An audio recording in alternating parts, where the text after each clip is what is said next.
কেমন লাগছে তোমার জলে দাঁড়িয়ে? পেছন দিয়ে একটা সুন্দর নৌকো যাচ্ছে, দেখো কি ভালো লাগছে দেখতে। আসো বাকুন, আসো, চলে আসো, দেরি হয়ে যাচ্ছে, চলে আসো।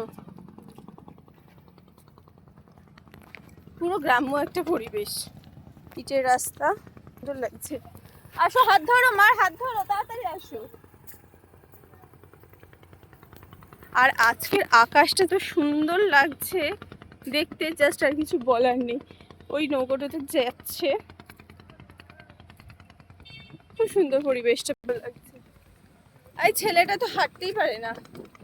মা আয়, মা আয়, একটু তাড়াতাড়ি আয়, আমাকে ধর, একটু তাড়াতাড়ি আয়। দারুণ, ভালো মজা করলাম না আমরা? আচ্ছা, হলো না, আরেকটা দিন থাকলে ভালো হতো। ঠিক আছে, কি একটা টার্গেট করছি।